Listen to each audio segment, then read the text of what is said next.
Payson City Council work session for June 18th, 2025. The time is 5:30. So we'll go ahead and call this meeting to order. There will be a work session regarding freeway interchange betterments. Robert?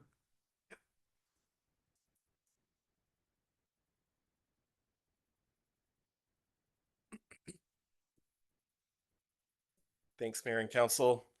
I don't have a lot of slides and information to show you, but what we really need from you tonight is some feedback, some direction on how we proceed, because we appreciate Eric Rasban being here from UDOT. We had a great meeting today, furthering the design, and we talked a lot about geometry of the interchange today, and made some really good progress on this project. But one thing that we do need to give some feedback to the design team are what the city wants to do for the interchange as far as aesthetics, betterments, all of those types of things. So that's what we're going to be talking about tonight. This is kind of a funky slide, but up here you can see this is the entire project area. This orange line is the Nebo Beltway. This is the interchange, and everything that you see in orange is this phase one of this project. These other colors are part of the project, but will be in later phases, yet to be determined. The bottom picture depicts areas where we could incorporate landscaping in the areas along the off ramps and the on ramps adjacent to the freeway. So these are basically staff's recommendations to you as council members, and we just need some feedback. As we've talked and met individually with some of you, we would suggest in these areas along the freeway kind of a mountainous themed type of project, incorporation of some of these elements. This is my very rudimentary attempt at AI generation here, just to give a little bit of kind of a visual representation of what we were thinking, what these areas next to the freeway might look like. Deciduous trees, conifers, incorporation of different decorative rock. Really, we want to make this pretty maintenance easy. That's really important to us, and we want to put whatever in there that's going to last a long time, look good for a long time. Those are important things to us. So things that are heat and salt resistant. If we do have grassed areas, we want to have a large enough area that it actually functions, rather than just tiny little strips that basically don't do well. That's if we have grass. We don't have to. Basically, we want to make this easy for our team to maintain, because it will be our responsibility as a city to maintain these areas. Along the Beltway corridor, which the Nebo Beltway, that project will be built in phases as well, but there will be a center raised median that'll be made out of concrete. It'll be colored and stamped. That's a UDOT provided betterment. One of the things that we're concerned about with the Beltway area is that progression over time of when it's going to develop. The amount of investment in that at this time, we're not sure if that's the best way to use our funds, but to prepare for maybe future expansion and incorporation of things into the future might be a better way to address that. So seed mix would be provided from the UDOT project as well. Lighting along at the interchange and along Nebo Beltway is also something that we've been considering. The intersections would be lighted with single arm, the Cobra style lights that would light up the intersections. Uh, our suggestion is that the city would go ahead and upgrade those to be black powder coated. That's a standard that we have throughout the city, so we would just apply that. We would want to have conduit along the beltway, so lighting could be added in the future, maybe not at this time, it's very expensive, but we want the ability to do that in the future at the appropriate place, because it will be, again, expanded in the future. Right now they're doing the center median, 2 travel lanes, and that will eventually go to 2 travel lanes in either direction. So whenever that happens, that might be an appropriate time to add streetlights or things like that. There will be a really nice shared use path along the side of the Nebo Beltway. We, as staff, were really intrigued by the idea of bollard lighting along that trail rather than just traditional overhead street lights. Again, this is my feeble attempt at some AI generation just to show what it possibly could look like. Some good examples of this are, I don't know if you've ever been along the Snow Canyon Parkway in St. George. They have some really nice trail lighting along there. Other places like that that really enhance that experience, while adding some separation, but not necessarily having to have the really big expensive streetlights. But that's our recommendation and suggestion, but we want to hear from you too. Some structural enhancements that we would recommend for the interchange itself. These are some examples that we took from the project team, and this image shows that they've named this overpass. That's not permitted. I just wanted to point that out specifically to say, as you travel along I-15, you might see several that say Triumph Boulevard in Lehigh or West Valley City or whatever. That's no longer permitted, so I just wanted to put that out there. But things that we do want to consider, we can choose the color of the girders. We would suggest either dark green or black. I think that would be appropriate. We would suggest that the standard that UDOT provides for fencing along there is chain link. We would suggest upgrading that to black vinyl coated. Makes it last a little longer, doesn't rust, and looks a little nicer, especially if you're a pedestrian along there. Some municipalities and projects incorporate very, very expensive decorative fencing along there. We're not convinced that that's really a necessity, so we would suggest that. Some things that we want to have a conversation with UDOT and the design team about are the motifs that we can use on the concrete, the relief that you can generally see as you're going under an underpass. If you're looking really closely at that 30 seconds as you're going under there, 80 miles an hour, they have lots of different designs. We would hope that we could incorporate maybe like a mountain motif in there. We don't know the feasibility of this, but we have a really cool firebrand that might actually be able to be in the, we're not going to put Payson, but maybe the firebrand. So we'll have to talk to UDOT and everybody about that. It will be a bridge over I-15. Yeah. So it will look similar to this. This looks like it actually dips down a little bit. That's not going to be the case at all. But so there'll be quite a bit of space under here where we could look at that. There's already a relief that's applied to these. We don't think this would be a huge expense if we asked for a mountain motif and things like that. So we can talk about that. Sure. Please use your mic. As you wish. Thank you. So is it going to go wide enough to get past the UDOT tracks in one span? Is it a series of small spans? Is it geared for expansion of I-15? Is it something that I just always like to look to the future and don't want them hugging up against that third lane when we really need four or whatever. Absolutely. So it's So- being planned, designed to accommodate future growth as well. Okay. And then 3 tracks. 3 tracks. Yep.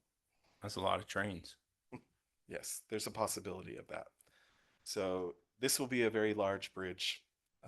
So that concrete motif would be set back a long ways for right now. It makes me wonder if it's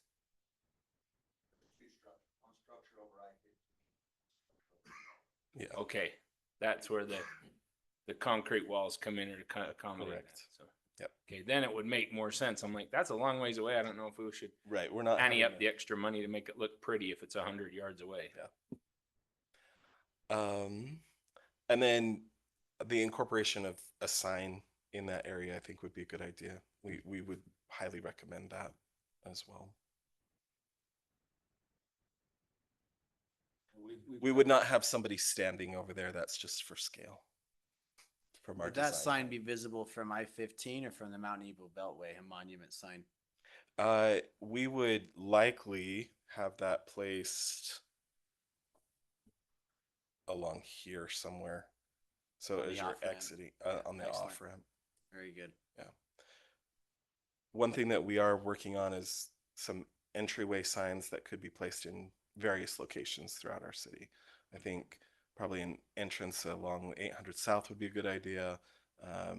Arrowhead Trail Road, this one. I think there's some good spots. I asked the developer, I says, will you put a sign in right there at the edge? And he said he would, but he never. Yes, he said But that I- he would, and we're And I think he's waiting to put the commercial development there on that corner as part of it. But so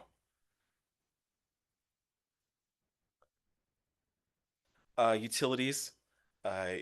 We strongly recommend that we utilize this time and put utilities in this. That's why we've had several conversations with you about WIFIA funding. That's an avenue that we're exploring. This is a really good opportunity to make an investment into this road to provide utilities out to this area that's going to be necessary for our future growth. WIFIA funding is one of the ways that we could do that. The Mayor Dave, we had a good meeting the other day with Steve Waldrop, and he's going to be presenting some possibilities of maybe the state coming up with ways to fund infrastructure in the future for cities to tap into. That might be an option. I don't know, but we need to proceed as though that's not available yet, and really have the utilities in this space that we need. So I might mention that meeting with Steve Waldrop was a direct result of the outing by the governor of us as being a bad actor city. We convinced him otherwise. yes, we did. Next steps. So based on your feedback tonight, we would get some cost estimates for all of these different things. Some of these are shared costs, some of these are UDOT, some of these would completely be us. Most of the landscaping would completely be us. And so we would then come back to you and just make sure. But these are the things that as staff, we would suggest that we would move forward with to get some cost estimates, what we would want to see. But at that point, that's all I have for you, but I'm really interested in your feedback. Can you go back to the landscaping pictures? So echoey. I mean, really, we would pay $30,000 for those, and I did them on AI in like 20 seconds. Right. I really like that because it adds the greenery, but there's no lawn mowing that needs to be done. There's minimal watering. There are different elements, stone, mulch, bushes, trees, different heights and shapes. I like that, and I think that would really introduce our city to incomers, Yep. present residents or not. Yeah. That we are updating our look and maintaining a classy, manicured attention to detail. Cool. So I really like that. That's my favorite part. Sends a message. Yeah, I would it I does. would just add the caveat that this also depends a lot on topography.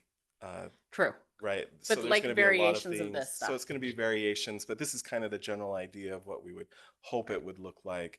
There's drainage, topography, all those types of slope, Right. all those types of things. But but it looks better than just rock. Okay. Thank you. Or just grass. Yeah. Like I- it's I- visually interesting and beautiful. I really like the pine trees. I think we should go heavy with cedar and pine trees. I think it looks nice, and they're pretty hardy trees, especially dealing with all the salt and everything. In my opinion, I think we should stay away from grass. I think none would be ideal. I'm not going to send my kids out to play on that lawn, and Right. I really don't want our parks people out there mowing it Right next next to to the freeways? I-15. We had considered a pavilion. I mean, I mean, Yeah. maybe a Emergency baseball turn off diamond. lane. Yeah. So Pavilion to nowhere.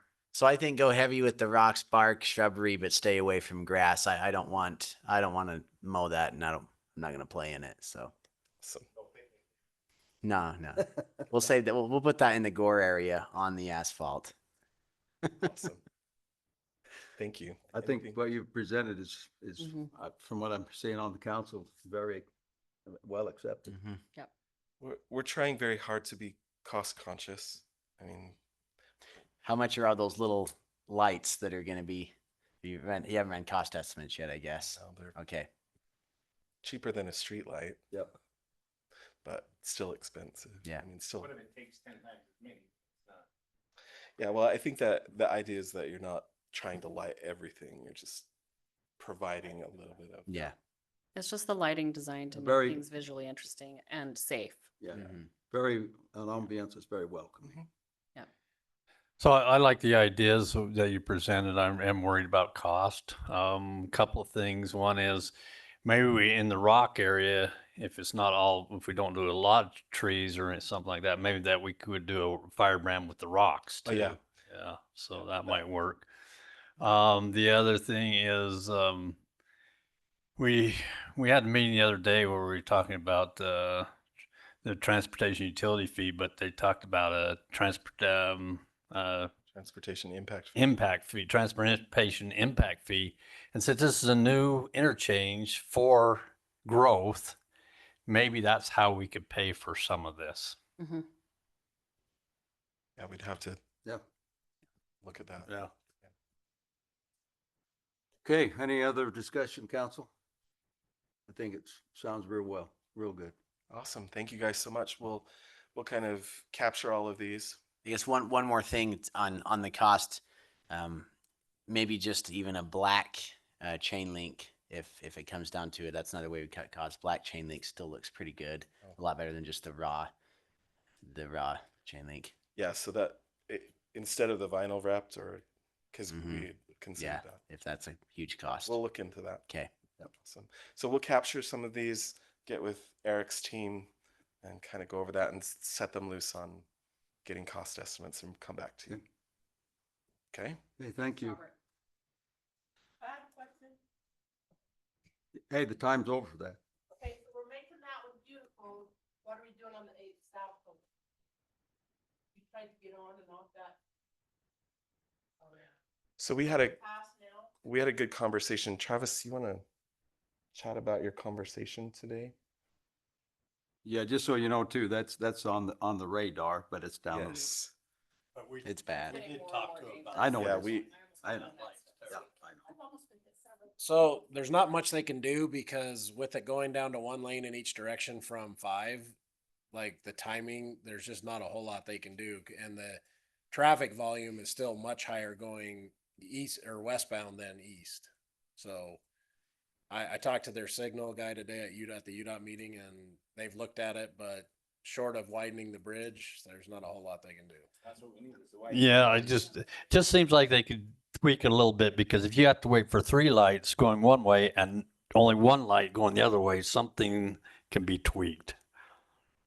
Well, and just yesterday, I was coming home from work and people slowed down to get off the freeway at 800 South so fast I almost rear-ended somebody and I had to switch lanes. Luckily, there was nobody next to me and I had to go down to Santa Quin. It was so scary.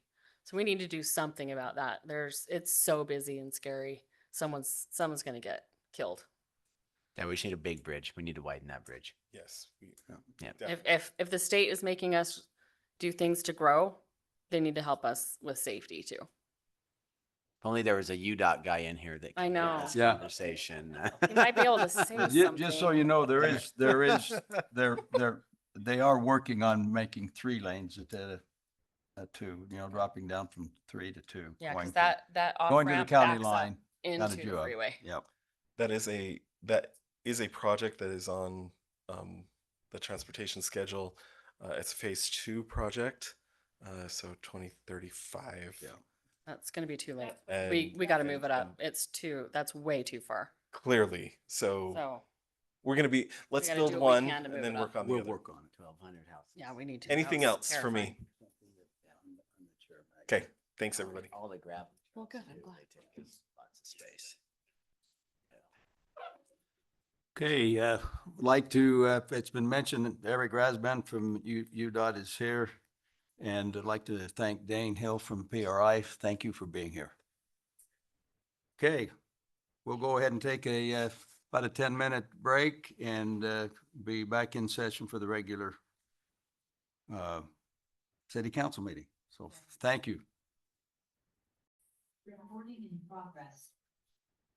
Okay, again, thank you for being here, ladies and gentlemen. We just finished up a work session from 5:30 to almost 6 o'clock. We'll go ahead and open this city council meeting with prayer, and Sean Black will do that for us.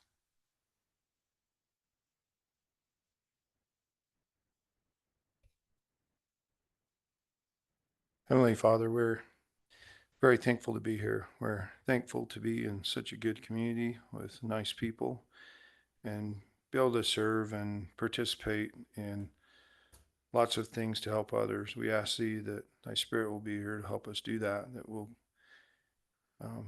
be less selfish with our time and our talents and help others and think of others. We thank Thee for this opportunity. Please guide us in our decision making while we're here tonight, and that if we have differing opinions, we'll be able to express those in a respectful way and treat each other well. And Heavenly Father, we thank Thee again for this opportunity, and we thank Thee for the help that we get from other entities like the state and other entities that help us. And these things we say in the name of Jesus Christ, amen. Amen. Thank you, Sean. Council Christensen will lead us in the pledge. Please rise. Speak the pledge with me. I pledge allegiance to the flag of the United States of America and to the republic for which it stands, one nation, under God, indivisible, with liberty and justice for all. Thank you, Brett. Okay, we'll go on to D, the consent agenda. Number 1, approval of the June 4th, 2025 City Council minutes. Number 2, confirmation of the monthly financial information report. And number 3, victim services report. Unless there's some discussion on those items in the consent agenda, I'm ready for a motion, Council. Mayor, I motion that we approve the consent agenda. Okay, I'll okay, we have a motion been seconded, had a competition. Okay, motion has been seconded, roll call vote, starting with Council Hyatt. Yes. Council Moss. Yes. Council Rowley. Yes. Council Hewlett. Yes. Council Christensen. Yes. Okay, thank you. Moving on to e-petitions. Dave, I believe you have an update on that for us? Yes, Mayor. We do have a June Yard of the Month. They were not able to come tonight, and our next council meeting is July 2nd. So I told them we'd put the June and July Yard of the Month on July 2nd. So they're excited to come, and we'll have both of those. So if we could just table that one. Okay. That okay, Council? Sounds like a plan to me. Okay, moving on, number 2, introduction of Miss Payson royalty. Amber, is Amber here? That's the name I've got, but it's Janine. Okay, that's a name we're familiar with. Come on up. Hi, Mayor and Council. I am proud to present our new Miss Payson for 2025. This is Adri Rogers, and she was crowned the end of April? April 12th. April 12th. So because of the high school being all switched, we had to have our Miss Payson pageant much earlier this year. So Adri was really an awesome sport. So we kind of shared double duty for a little while because Jackenzie did have to fulfill the Miss Utah requirements. So at times we had two Miss Utah, Miss Paysons. So I think the community was a little confused for a little bit, but I mean, other than I take around a sign and explain. So Adri was very sweet. We shared that responsibility for a while, but I just her first attendant is Kylie Fawcett. She was not able to make it tonight, but I'm just going to give Adri a few minutes. I worked with her now for a few months, and she is just a sweetheart and a go-getter, and I'm just excited to continue working with her for the rest of the year. And I'm going to have her share her platform in just a couple of words. Adri, can I just for a second, just explain why we've only got one attendant? It's the requirements that if we're going to stay with Miss Utah, that we do that, from what I understand. And It depends on how many people yes, run. depends on how many Yeah, people so run. we didn't have a very, I think 5, is that Adri? Yeah. So if there's only 5, then we only have a winner and a first attendant. I'm glad you expanded on that, but that's the reason. So I've expressed, I wish there was 3 of you, but we're glad we have 2 of you. So go ahead. It's all good, guys. Okay, I feel like I need a cap because I will talk your ears off. I love talking to people. Anyway, hi, I'm Adri Rogers. My platform this year is called Face Everything and Rise. It is all about how setting goals and making meaningful plans can help the community become more resilient on a bigger scale and also on a personal level. I have always loved setting goals, and I know that it works because I've seen it work in countless people. I'm going to let my Jesus come out a little bit because I just came back from visiting my mission field out in Texas, and I got to visit a lot of these people that I got to teach. And currently, they're all preparing to make more covenants out in the temple, and they have all showed exemplary exemplary, I can't think of the word, but they have been very great examples of how setting goals can help them because they have a purpose and they have a goal, so their plans reflect that goal, and that goal reflects their purpose. And I know that we can do that. And it's my hope and my dream that I can work with you guys to create a community goal that we can all work towards together with the community. And I also plan hopefully on making monthly community nights, like monthly community goal nights, that we can come together and do these things so that we can find support and accountability in each other and make sure that we're actually setting these goals and making these plans, because it's a very big thing. And I've talked to a lot of people outside on my own accord, and a lot of the time when I ask them, like, what would you want a community goal to be, they all say something around the aspect of kindness, bringing more kindness into our community. And if we can do that, our community will become more resilient. We can stand stronger against things that are going to come our way, because the world's kind of getting a little scary. And I noticed that, and I'm only 20. I think I'm still a baby at this point. But I know that if we come together as a community with the same purpose, create these goals, and make these plans, we'll stand together even stronger. And I'm very grateful for this opportunity that I get to work with you guys and all of you guys over there. Hey, how you doing? So I'm very grateful that I get to be here, and I'm very grateful for this time that I have to serve as Miss Payson. And also, I was told to remind everybody about the Here Comes the Sun Rock Festival on June 27th and 28th. On the 27th, it starts at 3 and it goes till 9. And the 28th, it's from 9:30 a.m. till 9 p.m. And all of these people that come to the Rock Festival, they are so good. They put in so much effort.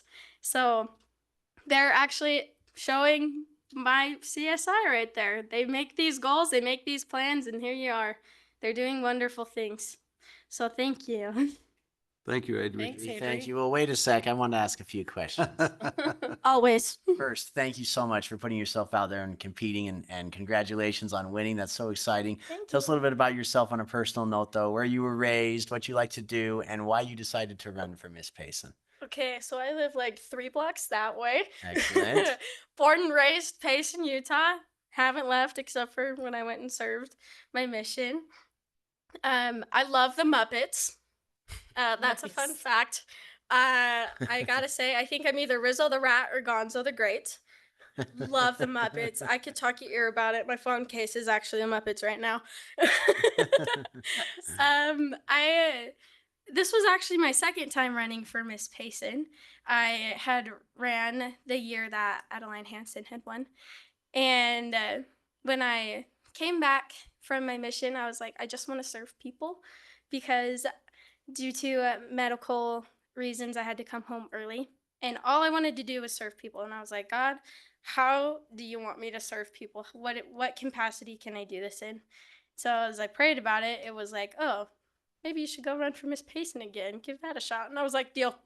I don't know what you need me to do, but I'll do it to the best of my ability. So came out, competed, and here we are. Yay.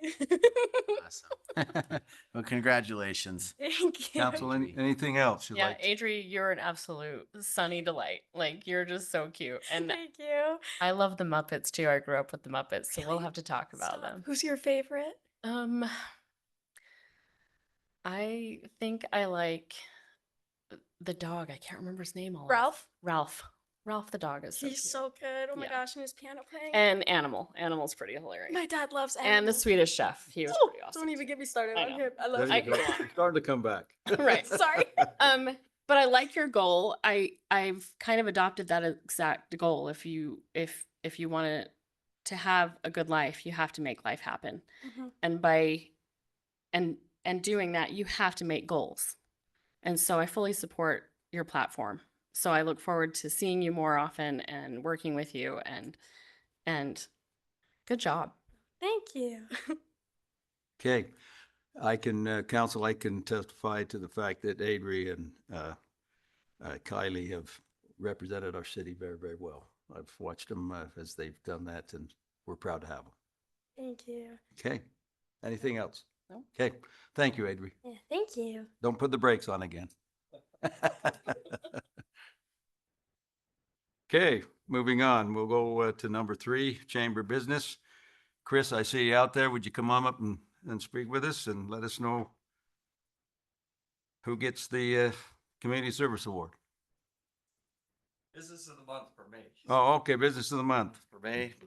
But I also want to make some couple of reports for the chamber. We're in the midst of our Passport to Summer program, and it's going along. We're hoping that kids are getting it. We have a little bit of a competition with Play On out there, and so it's kind of split. But we're doing our best to get the word out and get people to join our Passport to Summer. And we had many businesses that joined us both in Santa Quin and in Payson, so that made it great. And we have a pool party coming up, and it's the 9th of August, I believe, and so that's been an incentive to get the kids out for that. We also are looking forward to, I know it's Santa Quin's hometown market, but we just wanted to let everybody know that we do have this hometown market down in Santa Quin. Please come down and join us, because there's businesses, booths that are represented by businesses from Payson, Santa Quin, other places like that. We have entertainment. We have theme nights that are just really cool. The first one that's coming up on the 30th of June is Patriots, Pirates, and Princesses. And so I kind of an odd combination, but they're going to have they're going to have a big pirate ship there with a pirate there. So for the kids to play, and they just have all sorts of activities. So please join us for our hometown market. Look for the dates and times for those. Those are, we have one in the end of June, 3 in July, 2 in August, and 1 in September. And the second one, what is it? The second one in July is a luau night. So come and enjoy. We're going to have fire dancers and knife dancers and everything else there. And then our last one is a Hispanic celebration. We're going to have a Latin American dance company that's coming, that's representing most of the Latin American countries. So please come and join us for our hometown market. Those are on Monday nights. And just look for the dates. We have advertisements out there for those. So it's my pleasure to introduce our business of the month. That is the Parlor Luxury Salon. Has been selected as the business of the month, located at 86 South Main Street in Payson. Parlor Luxury Salon has become a staple in the community since opening its doors in May of 2019. Originally founded by a local entrepreneur, the salon experienced a change in ownership in July 2023 when Brittany Tuckett acquired the business, despite facing significant challenges, including the impact of COVID-19 and ongoing Main Street and parking lot construction that we all remember. The Parlor Luxury Salon has continued to thrive thanks to the loyalty of its customers and the dedication of its staff. The salon offers a wide variety of services, including haircuts for men, women, and children, coloring, lightening, hair and lash extensions, nails, lashes, lash lifts and tints, brow lamination and tints, smoothing and keratin treatments. The list goes on here. Massage therapy, both Brazilian and facial waxing, among other coloring and lighting extensions, etc., etc. The Parlor Luxury Salon is open on Mondays through Saturday, and it's there on Main Street. Congratulations to the Parlor Salon for its resilience and outstanding service to the community. So Brittany, if you'll come up, please. Needs a lot of answer with us. So we'd like to present that to you, Business of the Month, May 2025. All right. And she told me that she doesn't really want to say anything. We're disappointed. Thank you. So there you go. Brittany And would so- like to get a picture of you if we Yeah, could. if we get a picture. With the council?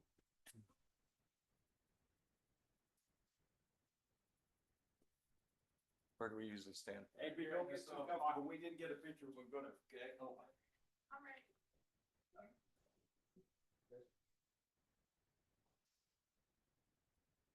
There you go, Brittany. Get it, girl. Everybody smiling? You? You want a picture? Yes, we do. Oh, sorry. I'll wait my turn. Come on, Avery.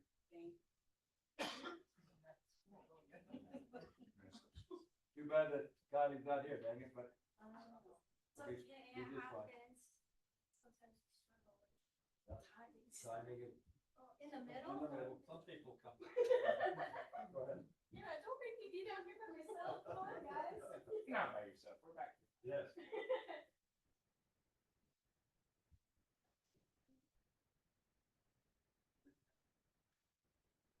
Don't worry. Don't fall. That's okay, guys. I walked in boots for like 18 months, not heels.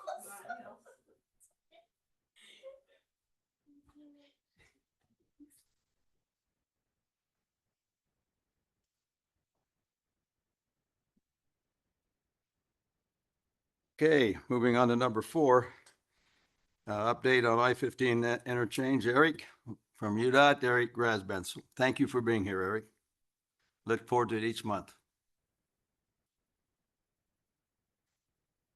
This is actually his second meeting here in Payson, so we appreciate you coming. Uh-oh. Send a request to share. Eric, you ready to move down to Payson so you don't have to make such a big commute during this project?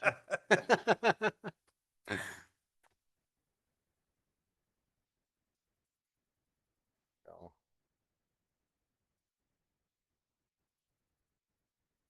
You could just get it done faster and then you wouldn't have to commute down as often.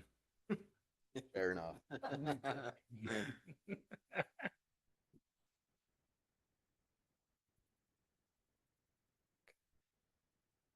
Of course, all the things are in the way, so I can't pull up the screen. I'll just pull up.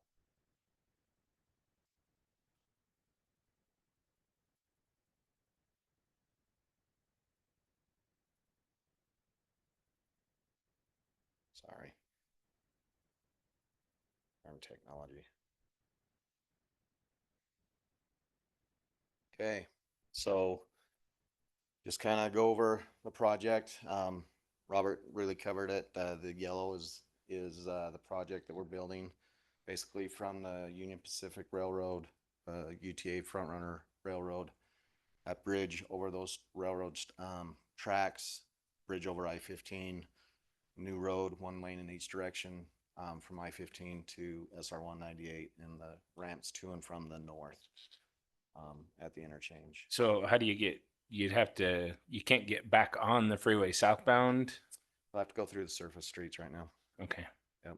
We've already told them we're gonna continue to work for more funding, and so That's, it's a work in progress. Yeah. It's part of the phase, just, yeah, no, that makes sense. Yeah. I just wasn't seeing it. I thought, well, I'm just gonna ask. So. the full build has braided ramps that would provide that movement Yes. to and from the Yeah. south. Yep. So this morning we completed a 30% geometry review. That's a pretty significant milestone for us. That's a 30% portion of the project is done and designed. What that allows us to do is start any additional right-of-way acquisitions that we need. And so we're in the process of doing that. Certainly continuing to work with you and coming in, visiting with you on a monthly basis. Wetlands, we went through and did a wetland delineation along the corridor. There are some wetlands along the Nebo Beltway, but more so along I-15. And what we have to do is any of those wetlands that we impact, we have to make them whole. The definition of a whole is defined by the United States government, and it varies by project. So it could be for every acre that we impact, we need to put in two additional acres of wetlands, or 3, 4, whatever they tell us to do. And it really is depending on the quality of the wetlands that we're impacting. With that, we need to find a site to mitigate those wetland impacts. And we've been evaluating several sites throughout the county that would serve that purpose right now. So do they have to be in the county, or how far away can Yeah, they be? within the county. So Utah Lake, around Utah Lake would probably Yeah, be. primarily. Within the Nebo Beltway corridor, there's a few candidate areas. Over along the Loafer Mountain Parkway, there's some candidate areas as well. But I believe I know the answer to this, Eric, but if you don't own them, then you have to we purchase have to buy them. right? Yep. Okay. Yep. And we have to, if they're not at the right quality, we have to go in and make them the right quality. So, there was a question, this is the cross section. Just highlight we're going to be building 1 lane in each direction, a shoulder, an 8-foot shoulder on either side, raised median, and then we're planning to build a shared use path. That V up on that upper graphic is a culvert drainage ditch that we need to design as part of that to accommodate the roadway drainage that will, with that hard surface that we're putting into place. Last time there's some questions about utilities and placement of those utilities that we came and visited with you. So we've been working with your team. The lower graphic is the city standard utility placement. And then we've tried to place where those utilities would go within our cross section. Some nuances with that, the city utility standard is there's a public utility easement that the city accounts for outside of the right of way. We are not acquiring a public utility easement. So the utilities that would normally go in that public utility easement are going to be competing for space in the Nebo Beltway as we move forward. And so we want to make sure, and we are having conversations with all those utilities, trying to find a space for all of them to go in. One of the questions we received from you, Councilmember Christensen, is could you add the trunk line at a later date? We can. It's not ideal for the structure. The bigger issue is making sure that we have utility crossings across the roadway to accommodate that future, whatever that is. So at a bare minimum, we need to be thinking about crossing locations. There will be a 2-year moratorium like we discussed last time on any cuts on that hard surface moving. into the project. So Just to make sure that the council knows, I get the opportunity to come to a lot of meetings. Mhm. And this Nebo Beltway will be built to UDOT standards with the hopeful goal that it will be a UDOT facility in the future, right? Yeah. Just wanted to make sure that the general public and the council were there, aware of that. we've received that question a lot. Yes. Who will be the ultimate jurisdiction or ownership of the corridor? Understand there's a procedure has to go through. Yeah. So the reason that question hasn't been answered is there are two entities that have the authority to make that decision. One is you as an elected body, as representing Payson. The other is the Transportation Commission for the state of Utah. Those are the only two bodies that have the authority to accept or reject jurisdiction. And so we're progressing the design and everything that we're doing to meet UDOT standards with the objective to be able to take it to our commission with a recommendation that it becomes a UDOT road in the future. So, Okay, thank you. yep. So there's questions, but it's really a process issue. As long as we meet our standards, it's a recommendation, and typically our commission will accept that. But we got to let them have the authority to make the decision that they want to make as they move forward. So just the same way we would respect your decision. And so just for the public's note, I believe 198 and 800 South are the only two UDOT roads in Payson, or is there more than that? Main Street itself is. Main Street. Yeah. Right. Yeah. Okay. 115. So, Yep. but it's not the whole length. Is it just to 198? 198 to the north, Okay. up into Spanish Yes, that would Fork be and right. Yeah. into that lakeshore area. So there's pros and cons to that. It's cheaper for the city. We don't have to maintain it. We don't have to plow it, but at the same time, we lose a little bit of control. So Yeah. Yep. Yeah. So it's a negotiation process.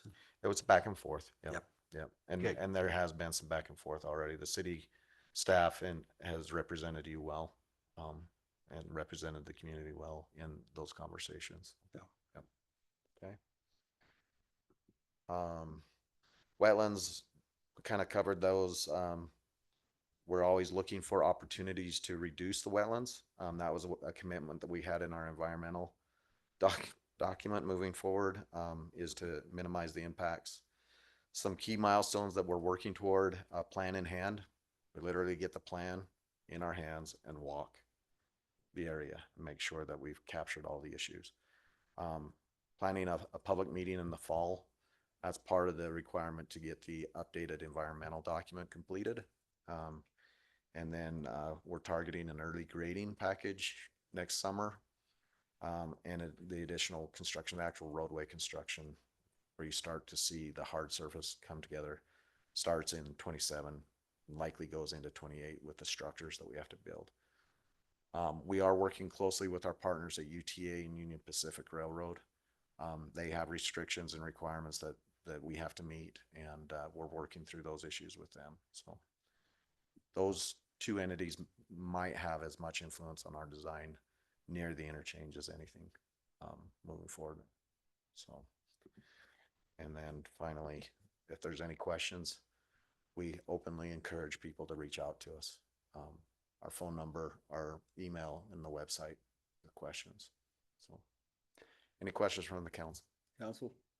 Eric, can you go back to that previous picture? Yeah.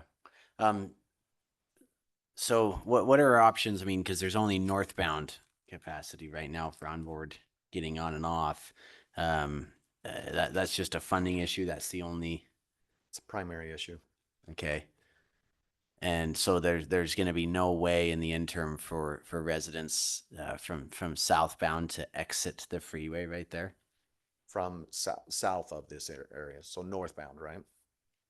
And so the other ramp will be removed at that point that we have currently on Main Street? No. What we're gonna do is Okay. we'll build a braided system, so you'll end up with a southbound exit at Nebo and a southbound exit at Main Street. Okay. And then the southbound on-ramp from Nebo will braid with that southbound off-ramp at Main Street. Grade separation. Yeah. Up and over Lehigh, 2100 North area to the, between 2100 North and SR 92 is an example of those braids that we have in place. And then you'll have from Main Street to the south, ramps to and from the south. Okay, So- good. Thank you for clarifying that Yeah. for me.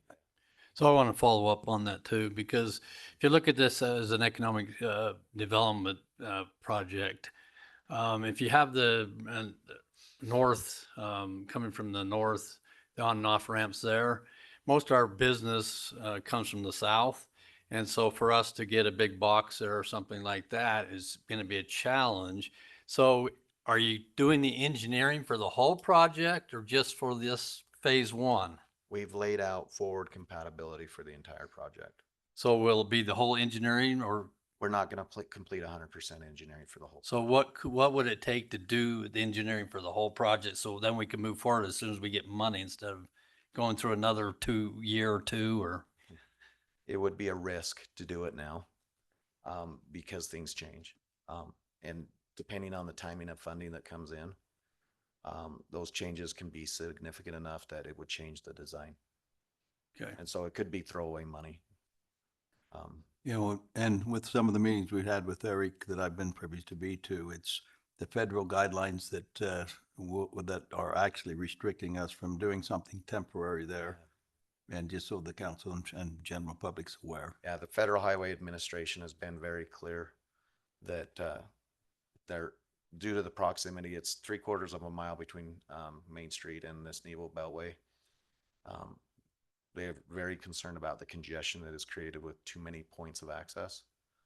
And they actually have put in a requirement that we have to build either a one-way frontage road or a braided ramp system. The environmental study evaluated both options and determined that the braided ramp system was the better solution moving forward.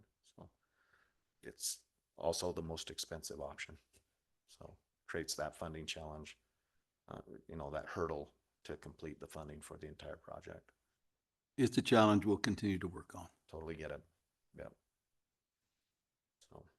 Any other questions? What's that? How are they doing Spanish Fork? Because it looks like it's a traditional one, and they've got 4 of them in 3/4 of a mile. The Springville Spanish Fork, the 1600 south, Yeah. 2700 north.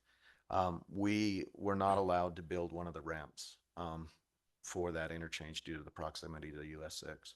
Okay, So there's that's why not- there's only 3 of them. Yep. So that southbound on ramp from that new interchange, we were not allowed to construct that through the federal process. So Interesting. Yeah. Well, I take the braided ropes, so we're never seeing the on ramps. So. yeah. So, Thanks. but okay. Anything else? Eric, thank you. Thank you for the opportunity to visit. Thank you. Thanks.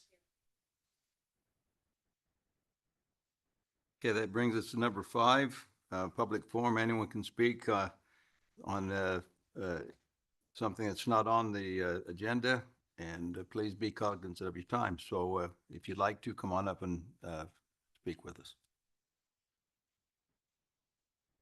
Not seeing anyone here. Is anybody online?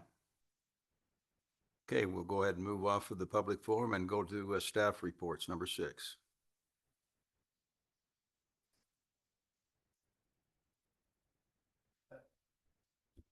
Mayor and council, just want to give you an update. UDOT is going to be restriping SR 198 down by 1900 South, which so they can put an actual turn pocket for the center and that and do some improvements. They're going to be doing the work at night. I don't have an exact date yet when that's going to happen, but just so you guys know, they will be doing that at night because that's obviously less traffic impact. So if you have any questions, I'll let you know as soon as I know exactly when that's going to happen, but it's pretty close. So. And just so the council's aware, we are actively working towards getting that at some point in time in the hopefully near future to get it signalized. There's some shifts that need to be made to align that. There's some challenge because the west side of the road is in the county still. And you've got a property owner right there. And if you take some of their property, it puts them out of green belt and there's some issues there. But I just want to give you a kind of an update on that. So Then part of it will be in Spring Lake soon, so. true. And Travis, could you give us a quick update on the sewer treatment plant and how that's? It's in full swing. We're, as far as I've been told, we're on schedule. So there's a couple of parts that There was a couple buildings we were going to reuse and they weren't able to because they were they didn't feel like they were structurally sound. And so they're in the process of redesigning those just to add the footings and stuff on that. We had to pay a little bit for the engineering additional, but they actually will save us some money on the original bid, even though we're building a brand new building. So that was good. And we'll have a new building instead of trying to retrofit an old one that didn't maybe work. But Good. But yeah, we're doing good. The oxidation ditch is built. They haven't put all the equipment on it yet, but the massive concrete structures out there, they've finished some of the clarifiers. The reuse building's pretty close. The equipment's just sitting in there. So if any of you want a tour, I know Ann would really like one. But If you take I a don't group know. down there, give me a call. I'll come. I'd love to see it. But yeah, I've taken Councilman Rowley down there a few times. I mean, but it's just a construction site, but it's kind of interesting to see how much work's going on down there. I'm sure I can make your job harder if I go see it. No, I could take you. I know you're off for the summer, so I can take you. Thanks so much, Travis. Thanks, Travis. Any other staff? Janine, you're not gonna come up? I know, I mean, for other stuff. I'm just joking. Okay, if there's no other staff, we'll move on to council reports, and I'm gonna go to you twice in a row. Yeah, the last time I came to you too, and you didn't have anything. Well, no, Payson Days was like so fun. I was there the whole time looking for people. I was out of town, unfortunately. I saw you. I was there with my little grandson and he had a blast on those little bouncy things. That was the best thing you guys could have done. Keep those kids busy and having fun. And I enjoyed the music. I totally enjoyed the music. So thank you. We'll just have to keep it going, keep it going.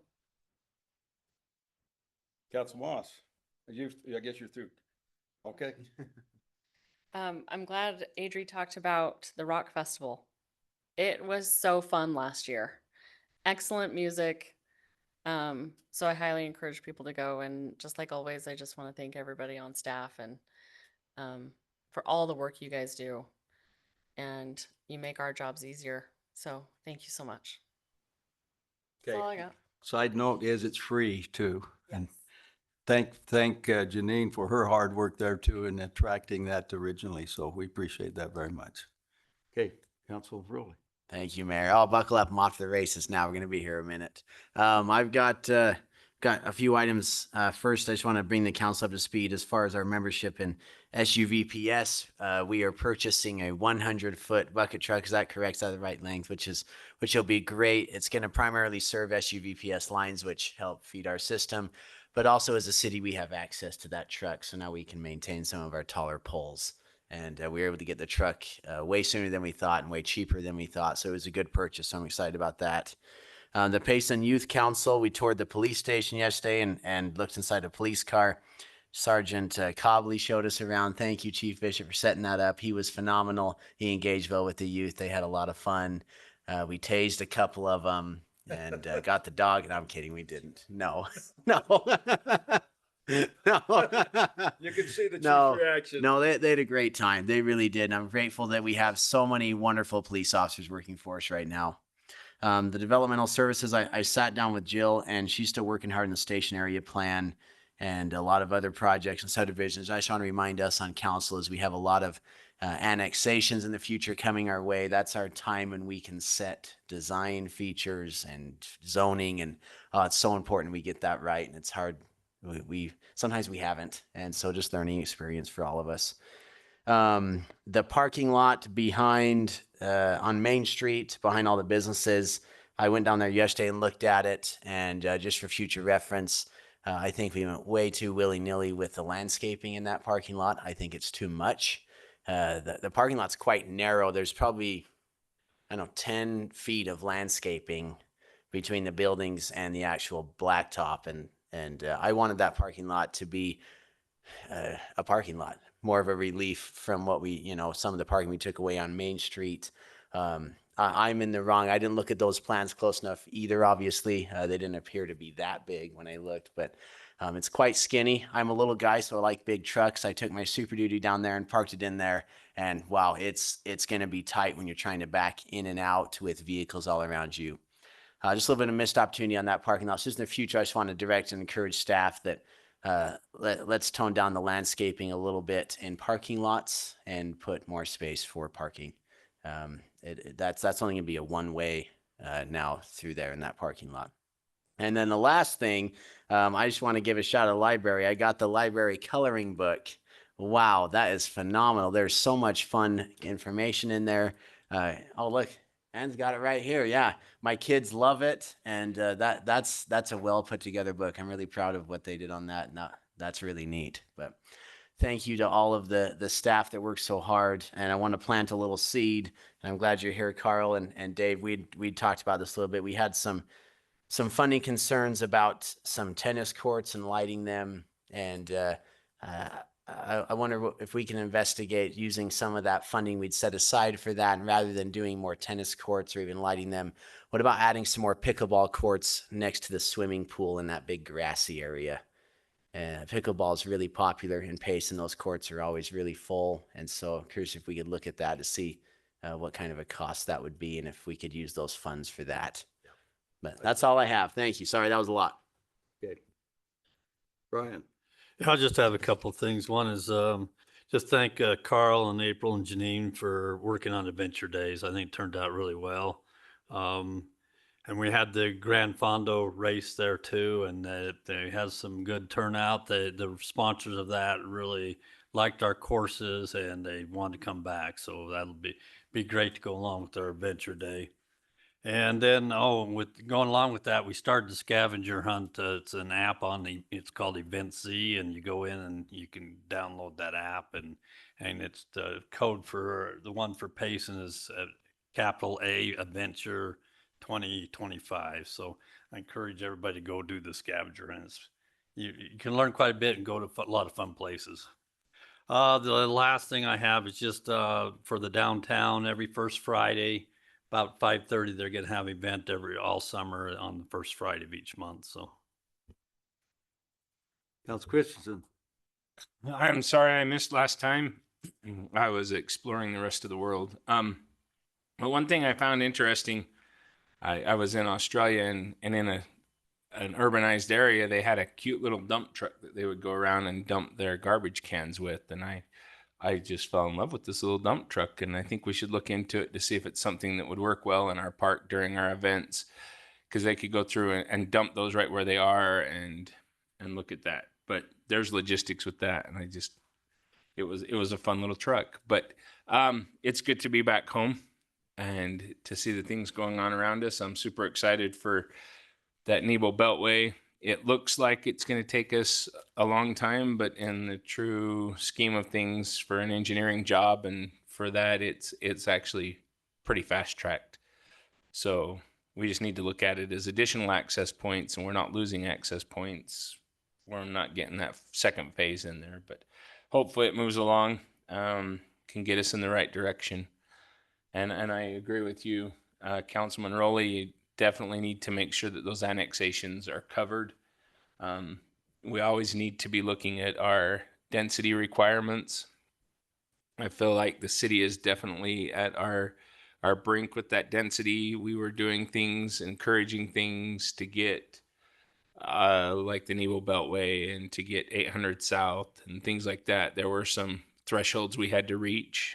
And so we kind of, as a city council, it looks a little rough, and maybe we were doing things a little bit dense, but we were trying to meet those requirements now, and now we want that urban sprawl. We want those houses a little farther apart and more along the lines of what our community represents.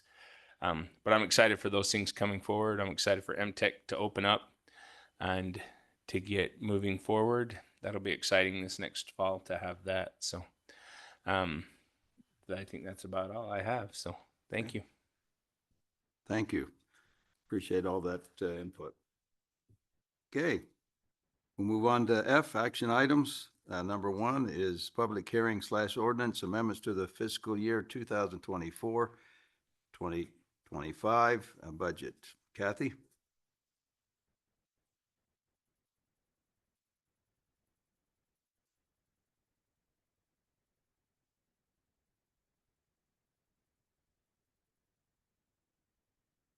Okay. Well, this is the last budget adjustment of the year, of course. And just a reminder, even though we are doing budget adjustment for this last one, it doesn't necessarily mean that these departments are overexpanding. It's just that they're getting close to their budget, and we don't want to close the year and have audit write-ups for these departments. That's why we're giving them a little bit of cushion. The first item that we'd like to do a budget adjustment is the capital fund transfer from the general fund to the capital fund. Where, again, we'll only use this if necessary. This is so that if we won't exceed fund balance limitations in the general fund, and it also gives us the opportunity to allow you to allocate funds in the capital fund for projects. The next one is temporary and seasonal youth sports. Both this one and the adult sports professional services or expenses for coaches and things like this to put on the recreation programs. They did bring in more revenue, and so more participation means more needs in this area. So that those two items are allowing for that. Police fire impact fees refund. We did an audit and we found that some entities were actually charged the wrong amount, so we're making that right, and we're sending back some impact fees to those companies. Justice Court bank charges, we just did not anticipate that the bank charges would be that high in the Justice Court, so we're allowing for that. Temporary and seasonal cemetery, this is just giving them, again, a little bit of cushion. One of the problems we have in the cemetery and parks is we kind of have a pool of part-time employees, and sometimes they get allocated differently than we budget for. So this allows for the cemetery not to go over budget. Vehicle maintenance repair, that's just a process of having too many vehicles to repair this year that we didn't anticipate. Scottish Festival supplies, they're getting pretty close in their budget, and we think it's a timing issue because the Scottish Festival, I believe, is on the 11th, so they're trying to get some supplies and things going, and so they're expending this year for next budget year. The salmon supper, this just gives a little bit of cushion for Janine in case she has to get anything prior to the end of June. Sewer department dump truck. The sewer department requested a dump truck. As we talked through the budget, we kind of said, well, we're not going to get one until we're closer to the finish of the sewer plant. But Jeff came in and he said, you know, we've got this dump truck available and and it's really needful in the department right now. So we kind of decided, well, we'll try and find funds, and they do have fund balance. The sewer department is very difficult right now, excuse me, because we know that we're going to have, excuse me, use some of that fund balance for engineering costs and for other costs that we've already allocated. So we try to be, excuse me, really careful with the sewer department. The final one is just parks, playground parts to put in the playgrounds, and that's just an adjustment for that. And that's the expenditures we propose making adjustments to. Okay, any comments? I guess I'm still looking for a little clarification on the Scottish Festival. That's nearly the total amount we budgeted for them, and now it's an increase. You know, they only budgeted 1,500 more than that for their total amount, 15,400. So now we're 21,000 is what we budgeted for. that was 24, I think. 25, yeah. 21,500. Okay. And also they are receiving some park funds each year too. But with expenditures coming now that they're buying airplane tickets and things for the festival in 2 weeks or 3 weeks away, they need funds now. They requested a little bit less than this, but Kathy thought we should put it here just in case the same thing, so we don't go over budget. But yeah, it's at least, it's pretty much half of that, which again, year to date, they spent last year 19,000 of the 21.5. So there's about 2,000 left. But in getting things ready for July, they need basically money now. So that's why we're requesting that. So What's our fiscal year?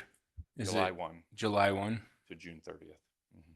So this might just be one initial shift, and then from here Well, on out, it'll end up we on the sure right hope side of the so, line. and that's what I told Bill too, as we talked with the Scottish Festival people. We were like, if the festival is $30,000, that's different. We need to plan on that. Yeah, and exactly. Plan on revenues for that. Yeah. So we talked just Monday with him on that as well and said we need to meet. Obviously, I don't want to.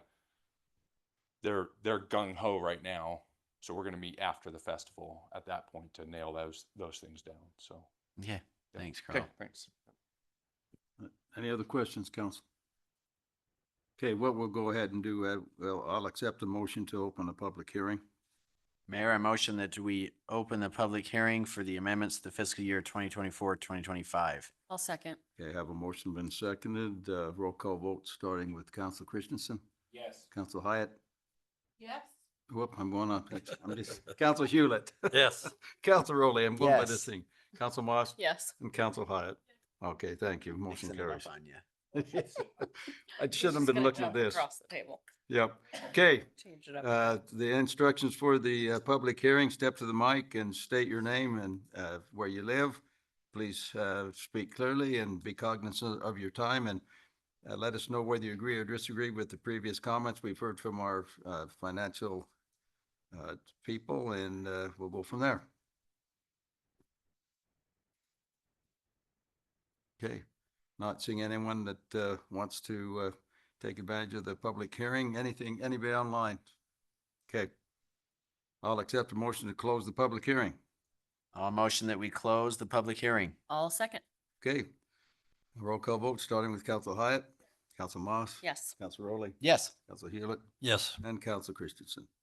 Okay, any further discussion from the council? Carl, sorry, I'm going to pick on you one more time. Where exactly is the playground parts that we're looking at? Okay. I believe it's the one that's down by the ballparks. I believe the playground equipment down there. I don't know. He just said he had an invoice coming in, so we just wanted to make sure that he. Could be Memorial Park then too. I know we're doing some stuff there. Right. I did want to point out on the Scottish Festival, half of that will be from their fund balance. Okay. Thank you. Okay. Yeah, I know that like their vendors have to pay for that, and that's probably part of it Okay. to cover that. And one thing that you kind of have to understand, maybe it's right here, we don't ever really see it, but when you do government entities, I do it all the time at work with the school district, is you always aim high, and it seems really dumb to do it, but they're way more forgiving if you don't spend the money you ask for than they are if you spend one penny more than the money you ask for. It gets really ugly and nasty. So sometimes our numbers are always inflated just for that purpose. And it's frustrating to me. I'd rather see them on the dot, but it's just Good practices, really is. Okay, if there's any further discussion, if there's not any further discussion, I'm ready for a motion. I'll make a motion that we approve the amendments to the fiscal year 2024-25 budget. I'll second. Okay, I have a motion been seconded. The roll call vote starting with Council Christensen, yes. Council Hewlett. Yes. Council Rowley, Yes. Council Moss, Yes. Council Hyatt. Yes. Thank you. Moving on to number 2, resolution adopting a proposed tax rate. Kathy, you're still up. If I can get it up, we'll, might have to. Share, I apologize.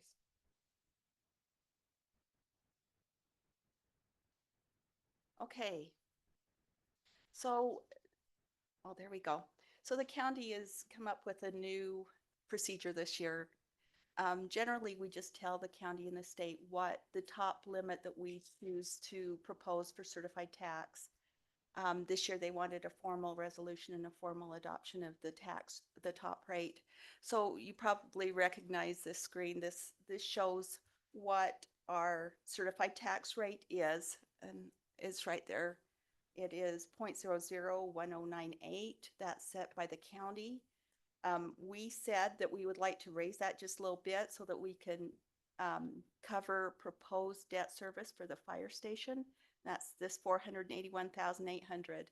We don't have final numbers on that. We believe it's going to be about a 5% bond, and we proposed about $5 million, so half of it coming out of the general fund through property taxes. And if we do that, the final proposed rate would be 0.001299. On a $403,500 home, it would be about $45 a year per residence. Per year. And this is with their new setup, it's still the stupid way that they don't tell us what the new tax rate is until it's after. And okay. It's So, like, yeah, so this is the certified tax rate that they just posted like last week. okay. So this is the new 2025 to 2026 tax rate. Okay. I just wasn't sure where we were on, so that's why I'm asking, but. And what'd you put as the price of the house, the average? 403,500. This is the amount that the county gave us for an average home in Payson last year. They haven't released the average price for this year yet. Yeah, it's, that's low. That's a cheap house. That's their value. Right, yeah, I know. So that's true. Yeah, it's their evaluation. We can plug in stuck with a that. different rate Yep. if you want to see how it affect more. What was last year's tax rate? It's at the top here, 0.001098. Is that so that what's the one that they just told us is for this year then? Oh, That- I'm sorry, I don't have last year's rate here. Oh, no, it was, because we held it steady. They didn't No. change it? Yeah, it would be. Yeah, they Right, did so lower it. what- This is the certified tax rate. Be I nice. apologize. It'd be nice to know what last year's was to see how if we kept it the same, what the difference would be. Yeah, because if our 20. See if I can find it. 0.001193. okay. And so what's our new proposal? There's a lot of zeros after that dot. Yeah, there is. 0.001098 was the certified tax rate that the county gave us. And then the final rate we're proposing is 0.001299. And that only What was affects, it? Well, did it go up or down? I can't remember those numbers that much. So It was higher. And it went than the down. certified- They artificially. Right. lowered it to So keep the amount of- 0.001299. What was the other one? That I'm trying to remember them all, but you're rattling numbers off faster than my brain can work. Apologize. So 24, it was 0.001193, and we've kept it the same for several years. So it's actually less than what it was last year by 0.000001%. And that's See, now you know why I was confused. There was a lot of zeros after that decimal place. a lot of To me, I wouldn't consider that actually a tax raise. I mean, that's a rounding error at best. yeah, So that only, where it says it's going to cost $45 more, I hate that we say it like that when in reality it's not going to adjust it Right. for a $403,000 house. We kept it the same. Well, we're proposing 0.001299. So it is a little bit. A little higher bit than the higher. certified tax. Well, the certified tax, I don't care what their certified tax rate says. That's why I'm saying I want to know what it was last year versus this year. So this only affects the 12% that we get too. It's not. right. So okay. I think with the county's requirements, we pass resolution, but we still have to go through the public process. The council can decide, but you can't go higher than that 0.00129. That'd be our ceiling. That's the ceiling. Well, that makes it pretty easy for tonight then. Right. We're just saying, You're here's setting the the highest we can go. So, Yeah. yeah. Yeah, but in the past, it's always been, well, we're going to go 12.5% increase or a 25% increase, and then we have to determine it after it. This feels to me like they're getting more in line with what we need to have for the public's eye. I'm just Okay. making sure I'm on the right Yep. page. Mhm. Okay, if there's not any further council discussion, I'm ready for a motion on this item. I'll make a motion. We approve adopt the proposed tax rate as presented. I'll Okay. second that. Okay, we have a motion been seconded, roll call vote, starting with Council Hyatt, Yes. Council Moss, Yes. Council Rowley, Yes. and Council Hewlett, Yes. and Council Christensen. Yes. Okay, thank you. Motion carries. Hey, Mayor? Yes. Before you go to the next one, Weston just texted me back. Good. Part of that invoice was for wood chips for all the parks for that National Day of Service. Some of them have been spread already. The other part was for Hidden Cove Park Oh, okay. for some replacement parts. Okay, thank you. Thanks, Dave. Thank you for doing that, yeah. Audrey, you're up.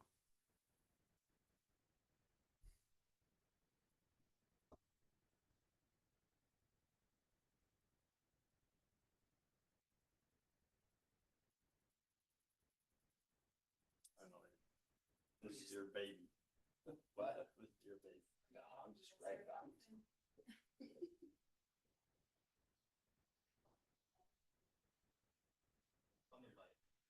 Oh, on the mic. Sorry. Okay.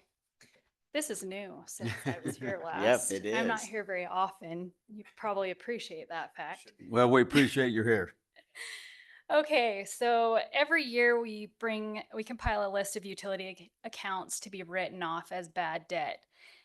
This includes accounts that have been sent to collections. They've filed for bankruptcy, or the customer is deceased and the estate is unable to pay.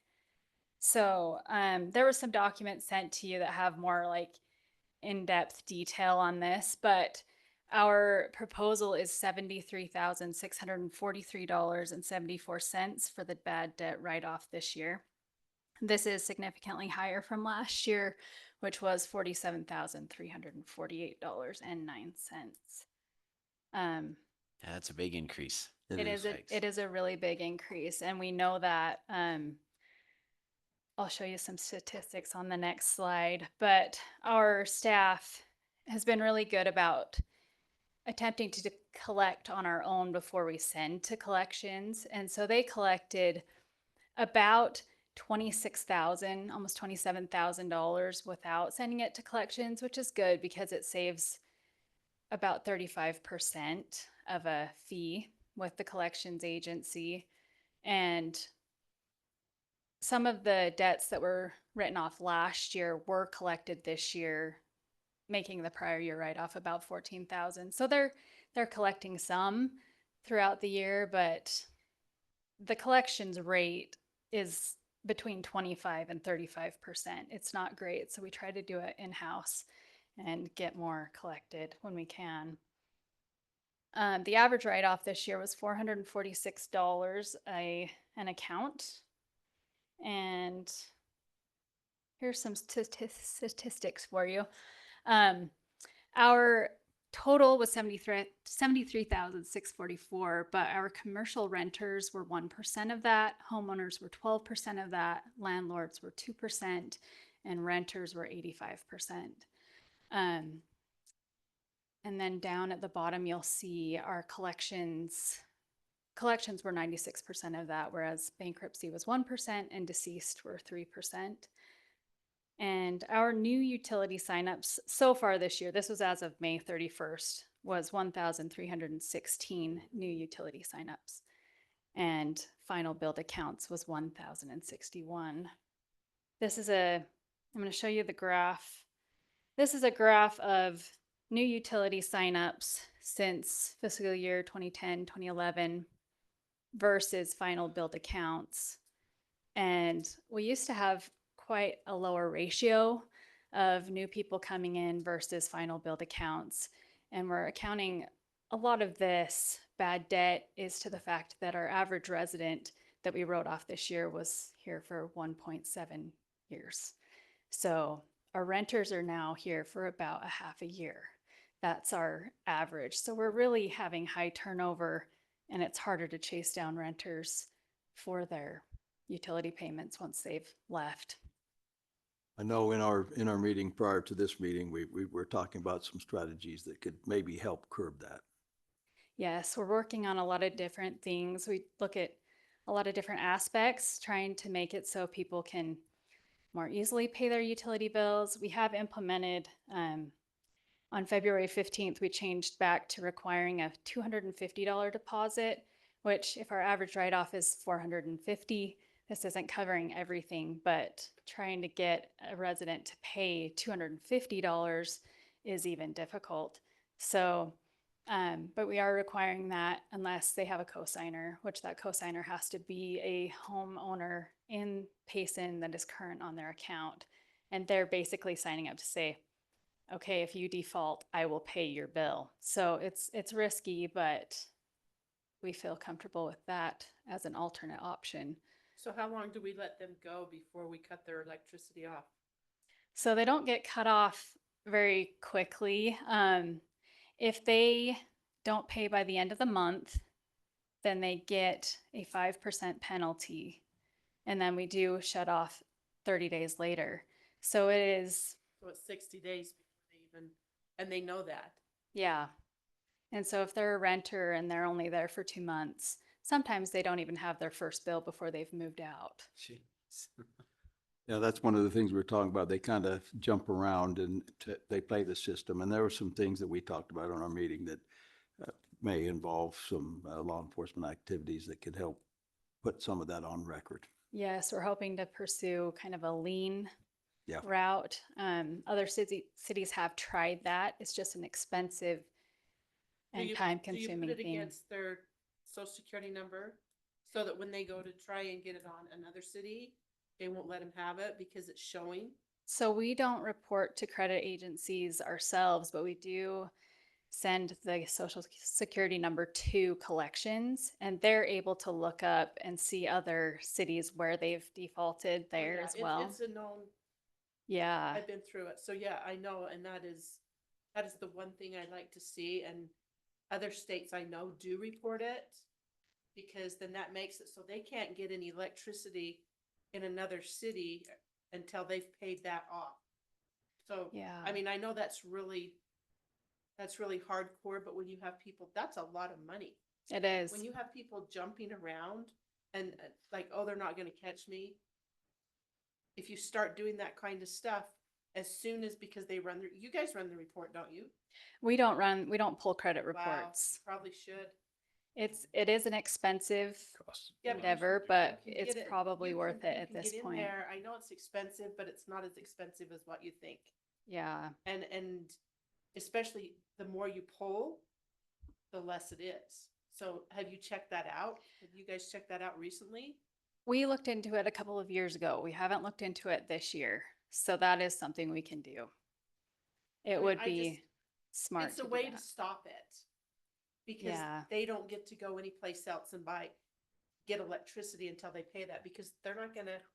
This is how I always was told, is you can forgive like stuff from the hospital because that's unexpected. You don't make your car payment, you don't make your rent payment, and you don't make your utility payment. You don't rent to that person. And so those are three things that they've learned to play the system. And I could see that because I saw lots of reports. So I don't know, it didn't cost me that much to run a credit report. So, I mean, I didn't run it. I had somebody run it for me, but it wasn't that much. And then it saved me because then I didn't end up eating their bill. I always got good renters, but Yeah. And it's a challenge in some ways.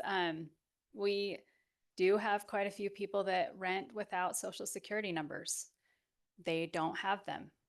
They have a form of ID that is government issued, but they do not have a social security number. So that's Can we something change the policy that if they, I mean, $250 deposit seems a little rough, but what if we just started to charge them in advance?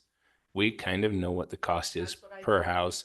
So if they come in there and their utility bill is $520 for a month, that's not their deposit. That's your first month's rent. And then if they miss and it's 5%, 2 weeks later, we turn the power off and then we're only out half of that amount. Yeah, I thought of that idea as well. I haven't run it by Cheryl yet to see if that's something that we could do. I don't know how the billing system works in depth to know if that is a possibility, but it's a great idea. I was thinking that. Well, if you could take the $250 deposit, you could take it. The first month's utilities are paid in advance, and that would just be the deposit. For renters, I think. For that's something renters. you clarify. and If say- their name is on the deed, the $250 deposit might even be steep, in my opinion. You can go 125 if the name is on the deed. But that's always been my big push. Right, Councilman Hewlett over here was like, "Oh, this is your baby," and I always think about it, the good landlord program and things like that. But if they have, a purchase agreement through a mortgage company or something like that, they're a little more invested. They're not going to be there for 6 weeks and run. Yeah. And might just be the policy that if they don't, they come in, they pay, first month. Yeah, $500, $600, whatever it might be. So they know where they're at. So that's something we need to talk to our attorney about to see if that's discrimination. We just did talk to our attorney about it. We can't do that. Because that has been talked about previously, but it's been about 6 months to a year. I can't remember exactly. And I but we know did it kind of, talk about it comes back to, we just approved a budget adjustment for the Scottish Festival because they're on the wrong side of, they're right there on that fence. You pay your first month's rent, guess what? Then it's always, that's where you're at. You're always paying 1 month ahead, and unless you default on something, you would never know for 30 years that you still had that credit sitting there, kind of a thing. But We also talked about providing basically the average monthly utility bill for some of these apartment complexes that are 100% electric. I believe those people are having a bit of a shock when they get their first bill because they're not expecting it to be so high. And I think that's something that the apartment managers should do, but we possibly could figure out a way to do that and keep Yeah, it That's a good on idea. file Which and one are like show people. totally electric? They don't have gas? oh, there's a lot of them that go that way because they, It's cheaper for the builder. Yeah. Mhm. it changes fire codes as well. So they're Cheaper. So are these cheaper. renters that are signing year leases and then just skipping out? Some of the apartment complexes have offered like incentive for the first 2 months rent. So They'll just there do for 2 months. half rent And then they for the can just first leave. month, 3/4 rent for the second month, and then they skip. That's a problem. Yeah.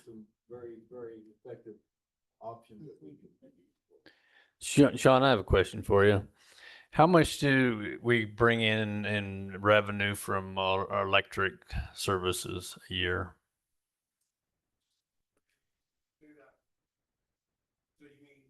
How From- much money do we make? How much do we bring in each year in our budget from that we charge our residents Well, on businesses? I think our utility bill is more broad than just electrical, though. I think that's Right. because you've got your garbage and your sewer. Right, but the and biggest is water. probably electrical, I'm guessing. Yes. So like how much money does the electricity plant bring in? Like 29 million or Or 19-ish. 18 and a half. Right. So Sorry, I'm talking that. So I look at this a little bit from a business perspective and yeah, we need to look at all the options we have, but if you look at 73,000 versus $18.5 million, that is just a fraction of So it's kind of interesting because the last place I come from almost had twice the meters and half of the loss. And so it is high in that one group. And there is options. There's another thing that SRP, that Salt River project down in Phoenix, they actually had a credit card thing that could be prepay. And I don't know, we could look into something like that. I don't know if it would like talk to our meter, because our new meters can go on and off remotely. So that might be something we could research and That'd create be a cool. prepay option where, I don't know, my grandpa, I went to England where he lived, when I was a kid, and he actually put quarters in his TV to pay for watch car racing and boxing. So, I mean, it was a prepaid. I couldn't even believe it, because I was from the US, but I They do mean, that for it's- heating stuff too. What's that? They did that for heating Oh, there yeah. too. Yeah. And so that's something we could look at for maybe different kinds of home. It does worry me that all electric, it's just cheaper for contractors to build and by far, and you don't have all the gas lines and everything else for fire code. And so, but I think it is a shock because it's all condensed in one. I think it comes cheaper overall maybe for them, but it's still a bigger bill than usual. And I think these incentives, I think me and Audrey, we talked a little bit. I almost wonder if people have backpack and they just go and live for 2 months and then boom, they're off to the next. Could we charge the landlords? But that's It's them, they it's should tough. know that because they would see if they Right. had skipped out. To me, I don't think they're running. They're It's not an gonna- ethics issue, and I think it comes back to what Brian said. It is But they're still really the a small property owner. portion, and if we ran credit checks and it cost us $50,000 a year to run those credit checks, it really might not be worth it to the additional time and sometimes so. And over the years, we do this over and over again and talk about it, and maybe we come up with one great idea and it'll work I forever. think what Brian was saying, Robert and I just Robert just did the math. If you have an $18.5 million budget, And that 75,000, it's 0.004% of what you're losing. So it is a very small percentage. Yeah. but I still think you'll look at things Oh, to do to. I agree. I'm just pointing that out. Yeah. Yeah. Yeah. I want something that's free that still covers our bases. One other thing we might look at is a lot of times if you have your payments coming from direct from your bank, we might have a different rate on your deposit if you don't have it coming directly from your bank, because then you have their bank account number and all that do stuff. that, So don't they? that might be something. So we actually did that. Spanish Fork recommended that we do that. And we did not require a deposit for those who signed up for direct pay, which is our process, like us withdrawing from their bank accounts. However, it backfired big time, we believe. That's one of the reasons this is higher. So when we looked at the numbers in December, we started talking about adding that deposit back. It's Right, and just- I'd add the deposit, but and if they don't do direct, payment, then have that even higher. So you have a tiered one if they do direct or not direct. But Yeah. leave that for the $250 direct, deposit and then for higher for if they don't. the direct, or they pay the first months up front. And I think that would help them understand. And we've got an attorney, so now it's all gone downhill. Yeah, we have lots to talk about. You need a microphone. Kim's over there waves you in. Just a quick search on the Utah Commerce Division of Public Utilities. Can't deny someone service outright, but you can run the credit checks to give people a better tiered deposit. So if you have better credit, lower deposit, lower credit, higher deposit kind of thing. But some of the highlights and the rules are that the utility has to offer you at least one 12-month deferred payment plan if you have a financial emergency, let you pay a security deposit in 3 installments if one is required, follow specific procedures for disconnection, which include providing you notice postmarked at least 10 days before the service is disconnected, offer winter shutoff protection of energy utility service to qualifying ratepayers, advise you of sources of possible financial assistance in paying your bill in full, continue service for a reasonable time if you provide a physician's statement that a medical emergency exists in your home, give you written information about commission rules and your rights and responsibilities as a customer under those rules. I can do more in-depth research and come back and report on other It sounds to me like we'll spend more on attorney fees than we will in waiving our 0.004% of the bill. Why can't we hold the property owners accountable? And that's something that we were discussing beforehand, if maybe we want to set a threshold where we use our own justice court to at least obtain judgments against the landlords. Collection, again, that's the time, effort, energy versus how much you're going to actually collect.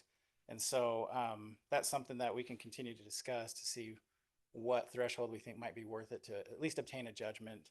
The judgment's going to be out there for at least other creditors, know that they're a higher risk, but collection again with those is it's harder with the renters because you can't attach it to the property. Well, and I looked at that list that you sent and you categorized it, how many were renters? How many of those renters are from the same property? You know what I mean? Repeat offender landlords that keep bringing in Yeah. renters that keep doing this. That's So a that's great why question. we need to hold the property owners accountable, and then they will hopefully be encouraged to get better renters. If we could just leave the utilities in the landlord's names, that would be a crazy amount of work that's relieved from our utility billing clerks, not processing 2,300 ins and outs. Right. It's significant. And if we could, I think we've had a real good discussion on this. Not something we're going to solve tonight, but I think that the staff knows that we would like to see some of those implemented. yes. I would love to see what happens now that you put your deposit back on it. We'll give you another year before we rewrite the whole book on it and We'll see. try to We'll Because give I you mean, 3 we months. learn as we go. Yeah. Yeah. We One- do. One thing that I think Audrey mentioned it first for presentation is last year we wrote off 40 something, but even though we write it off as a city, for our books. They still try to collect, and we collected another 14,000. And I think the collection agencies will still work on collecting this, which it won't be as bad after next year. We'll probably collect more. And what Brandon was talking about, maybe we do a better effort of getting judgments and stuff before we send it to collections. And so there's some things we can do. Well, and the more our city grows, the more high density stuff we're forced to have. I do air quotes, but we really are forced to do it. The more renters we're going to have, and the more problems this problem will escalate. So we need to do something. So that question that she asked you, it's on. Yep. Does it come? Like, is there one apartment building that's The main problem. the main problem? That's a good question. I would like to delve into that and see. I'd love to put it up there, but Right. I will delve into that and see if we have some specific offenders. Even if you can just tell us, yes, there is a specific one, and not tell us who. I will say there's just a trend Yes. that it's definitely the larger multifamily housing Right. units as a whole. Because that's where the majority of renters are, Yeah. naturally. And the time they spend here is significantly less than someone who rents a home. There's or a even lot a of high condo. turnover. Yeah. Okay, I think we've given you some Some more things to work. think, some more Yes. things to think on and Job and security. look through. So we appreciate the discussion, council. But we do have a motion that is, I would like to have a motion on. Mayor, I motion that we authorize the city treasurer to write off the certain uncollectible debt that has just been presented to us. Do I need to do that again? Okay, we have a motion and seconded. The roll call vote starting with Council Christensen, Yes. Council Hewlett. Yes. Council Rowley. Yes. Council Moss. Yes. Council Hyatt. Yes, Thank you. Motion carries. me. I Thanks, have Audrey. my mic on. It's not working. It's not working. Yeah. Pull it closer. Couldn't tell which one it was. Oh. I think there were two, We all I sound think there were the two, same. two vying for it. So You that's. guys are on it tonight. Okay. Let's go. Number 4, ordinance amendment to the Payson City Code Title 11.12 Library. Robert? And can we also do, I'll present both the ordinance and the policy Yep. together So, again. but we have to do them separate. Okay, that's fine. Wait, first of all, I want to thank Audrey for all the work that she did. Thanks, Audrey. On that note, I'll just jump in and say, when my office was over there, I wasn't aware of everything that went on over here, and seeing how much effort goes into getting people to pay their bills is really astounding and really eye-opening, and we might be better served to look at better ways to accommodate getting people to actually pay their bills, because that just represents, the money that was paid. That doesn't take into account the amount of time it took for people to get their bills paid. So I think that's just something to consider into the future. Anyway, this is the revised ordinance. Not many changes were made in the ordinance from what we presented last time. And I'm happy to answer any questions, but this just updates our ordinance to be consistent with state code and provide additional guidance and direction to the library director and the library board. And we really appreciate all of their work and all of their input and everything that they do for the city. For the library policies, we received some direction last time to go ahead and put some language in there specifically related to if library patrons have concerns that are taken to the library board. Those library board members take those concerns very seriously, make recommendations, and review those. And then the request was if there was a way to appeal that, we thought it would be a good idea to put that information in there in the policies that was right up here on your screen, where patrons may appeal the decision to the library board, which will review and provide a decision, and then patrons may appeal the decision of the library board to the city attorney, which will review and provide a final decision. So if things escalate, it's kind of like the normal system of how things work. If there's always a way to appeal decisions until there's not, right? So this just provides an avenue for that. The reality is that I think the vast majority of things that would ever come would just go to the library board, but it does allow the opportunity for a patron to have an additional appeal. I think the reality that we live in is that our library functions amazingly and is so responsive to the needs of our community and really represents our community very, very well. And these are definitely outlier circumstances. But it's important to have the policy, and it's important for the city council to establish that policy. So the library board, the library director, all of us have the ability to reference that policy and just move forward with it. So unless there are further questions about that, we would entertain motions. Okay.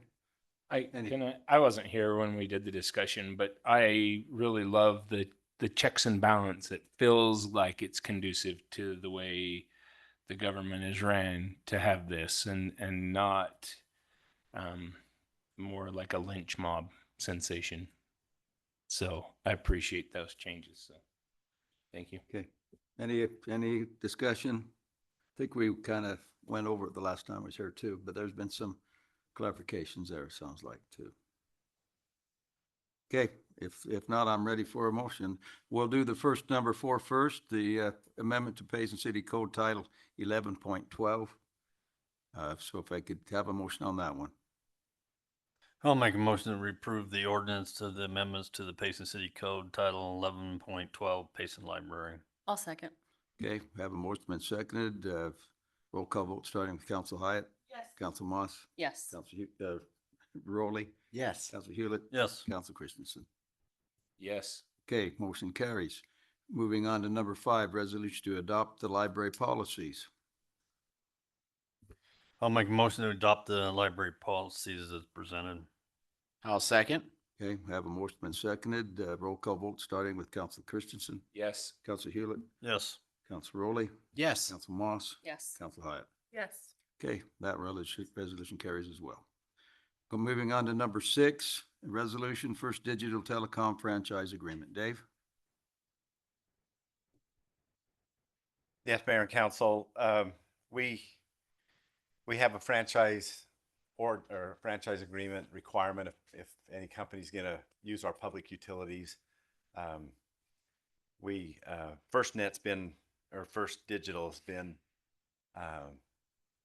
doing some work down at the Red Bridge and out at the Arrowhead, and we realized they didn't have a franchise agreement with us, so we've been working with them to get this in place, and we've got it in a place where we're comfortable with the language, and they're good with it, so we're just putting it for you to have them to have us approve a franchise agreement with First Digital Telecom. How long is the agreement? It's usually for like 20 years. It's only 10 years, I think. Just a minute, it's right here. Let me get to the term.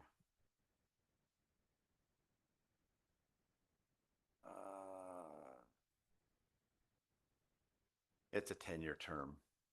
It can automatically renew, but if we give notice, we can terminate it after that. But most of them are like that. In fact, I had Enbridge reach out to want to redo their franchise agreement. It was in 2003, and it went to 2023, but it automatically renews for another 15 years. But they said, well, we still want to update it. So, but they could go without having to renew it. And I think most franchises are like that. If we find out there's problems, we can, give 120 days notice before the end of the term and terminate it and work out those differences. But Pretty straightforward, boilerplate. yeah, we took with having to do this, we took I took Harriman's and some of the others that have updated their franchise agreements and just updated ours. And so I think it's a good agreement. And now that Brandon's on board, and once we get the new prosecutor to take his place that starts Monday, he'll probably be doing more of this. But we've been tag teaming, try to keep things going until we get full staffed again. So yeah, and if you have any other questions, but yeah, we're proposing that you approve this. Okay, if there's not any questions, I'm ready for a motion on the resolution. I'll make a motion that we approve the resolution for First Digital Telecom franchise agreement. I'll second. Okay, have a motion been seconded. Roll call vote starting with Council Hyatt, Yes. Council Moss. Yes. Yes. Yes. Yes. Okay, motion carries. Thank you. G is not needed at this point in time, so I'll take a motion to adjourn. I Aye. move we adjourn. All second. Okay, all in favor, say aye. Aye. Aye.